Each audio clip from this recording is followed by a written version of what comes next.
How many languages do you speak? How many languages do you speak? How many languages do you speak? How many languages do you speak? How many languages are spoken here at Oxford? Let's ask the students and find out. How many languages do you speak currently? I speak two, And what are they? English and Mandarin. And how did you learn both those languages? Well, English is a compulsory language in back home where I'm from, which is Singapore. And Mandarin is also compulsory because it's my mother tongue. So like everyone has like different languages based on their ethnicity back in Singapore. Yeah. So because I'm Chinese, so I do Mandarin. And do you speak Mandarin with your family still? Nah, not really. Mostly with my grandparents, but my family, no, mostly we speak English. One. And what's that language? English. How did you learn English? Parents spoke it growing up, so I went to English school. It makes sense. And are your parents from the UK? My dad's from Nigeria, but he moved here when he was 12. How many languages do you speak? I speak English and probably basic to intermediate French. Basic to intermediate French sounds really fun. Where did you learn French? I learnt French in primary school. Firstly, it started in year 6, so I was about 11. And then I carried it on all throughout high school. And then I took it for A-levels, which is the advanced level, from the ages of 16 to 18. How many languages do you speak? I speak English, I speak Ancient Greek, I speak German, and I speak Spanish. Ancient Greek sounds really fascinating. All of those are fascinating, but can you tell us a bit more about Ancient Greek and if you've had any experience exploring that out at Oxford or in your recent academic studies? I got into speaking Ancient Greek because, it seems crazy, it's a dead language or whatever. But in reality, if you're going for language acquisition for ancient languages, and if you're like me, like I started taking Ancient Greek my first year of college, it actually is very, very important to have every part of language acquisition plateaus, whether it's reading, writing, or speaking, or reading, composition, or speaking. So if you're ever stuck on either of those two, it's because you need the third. And just because it's a dead language doesn't mean you can't apply the third principle there. How many languages do each of you guys speak? I speak 3 languages, English, Hindi, and Telugu. I'm from India, so I speak Hindi, and Telugu is where the language of the state that I'm from, Telangana. I also speak 3 languages, obviously English, and then I'm from Mexico, so I speak Spanish, and I went to French school, so I speak French. How many languages do you speak currently? I'm only really fluent in English. I speak some Spanish, like a really tiny bit of Japanese and Chinese, but I wouldn't say I'm fluent in those 3 languages. I speak 2.5. So English and Hindi are 1 and 1, and a 0.25 to Sanskrit. That's really cool. So how did you learn each of those? Spanish, I first went to some classes in India, and then I got this Chrome extension called Toucan. Whenever you did a Google search or you were on any website, it would replace some of the words on the web page with Spanish words. So you learn from context. Sanskrit, I'm just beginning to learn. What I'm doing is watching this YouTube channel called the Sanskrit channel.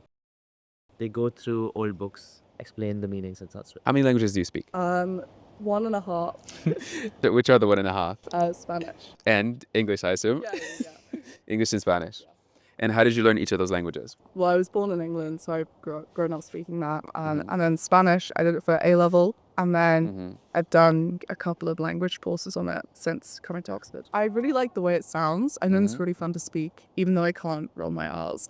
I think it's so cool to know another language, and Spanish is a great sounding one. If you guys could each wave a magic wand and become fluent in one additional language, what language would you choose? I would go for Japanese. Japanese. Oh, Why yeah, I would Japanese? love that, yeah. Beautiful language, great culture, love the food. Yeah, definitely. I would say Chinese or Arabic, because those are the hardest languages to learn. So it started at the top and then slowly kind of moved downwards. Yeah, exactly. I want to go for a Latin language, which would be easier for me. Just Japanese would be impossible at this point. Is Portuguese a Latin language? Yeah. Portuguese and Italian. Like, I can pretty much understand Italian fairly well and Portuguese as well. So, yeah. I like to do Chinese because it's the hardest. Also, so many people speak Chinese. It'd be pretty useful. The phonetics are quite different to anything I'm used to. I felt a really strong sense of connection to Japan growing up. I traveled there a number of times, lived there for 4 months when I was 4 years old. So many of my first memories are from Japan. Do you have any that you hold fondly? Honestly, there are some smells that you only smell in Japan. I can't describe it right now, but it would have to be that, actually. Japanese homes are very different from Western homes. Like, there are no beds, for example. You sleep on a tatami, which is like basically like a little futon or a mattress or something directly on the floor. They don't have traditional bathtubs in Japan or Western bathtubs. Like you have like a giant, it kind of looks like a hot tub more than a bathtub. And the amazing food, obviously. Probably choose Portuguese. And also I heard like Spanish people can understand you as well.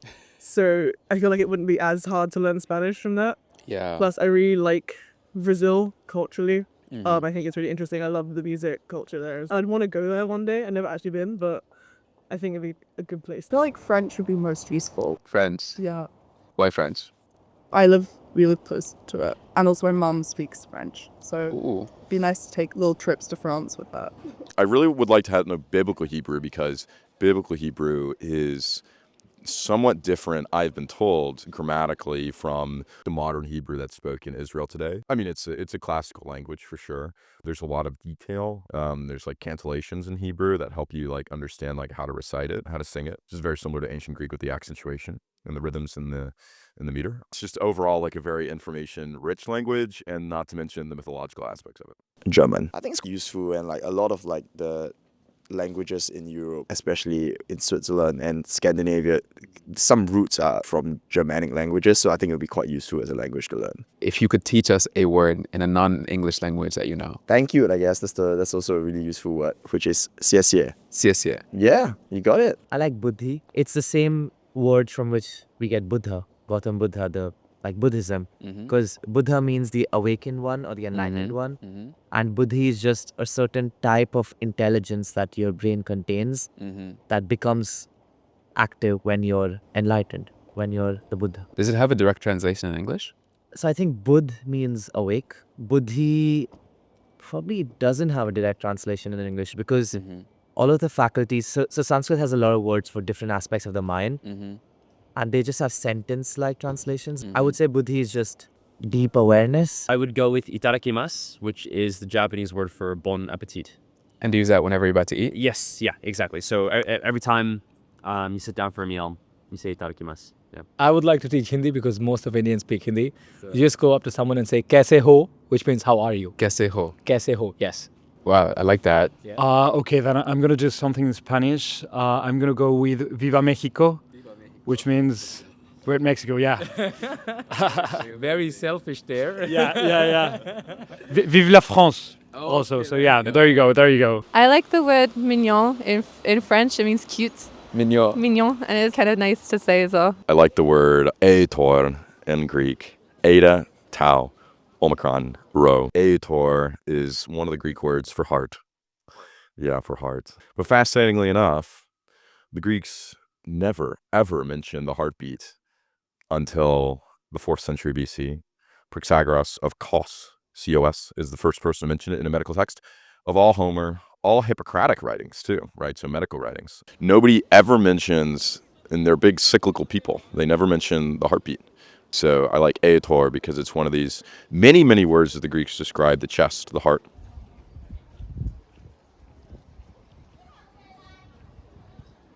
Do you think it's still important for people to study languages today? Oh yeah, definitely. Languages are the way we communicate. Super useful if you know. The more languages you know, the more people you can communicate with. That's the best. Yeah. I think language learning can be so fun and so rewarding.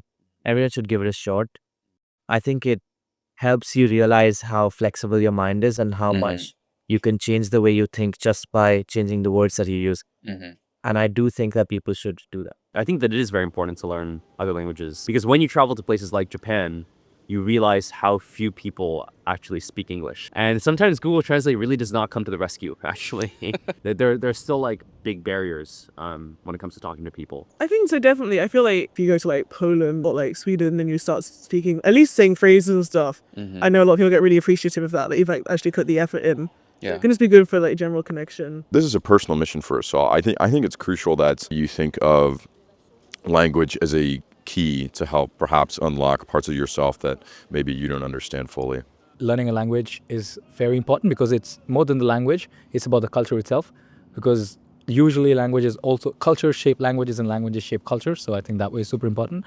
And the business school has been so nice. And I mean, I don't know how to say it. Sometimes it can get overwhelming, but 99% of the times it's just a beautiful experience. We have people from 60 different countries in our cohort. Something like that. Yeah, and then we're all so close to each other as a cohort. So I think this experience I won't get anywhere else. English is not my first language. I wouldn't be here if I didn't know it. So yeah, life changing, absolutely.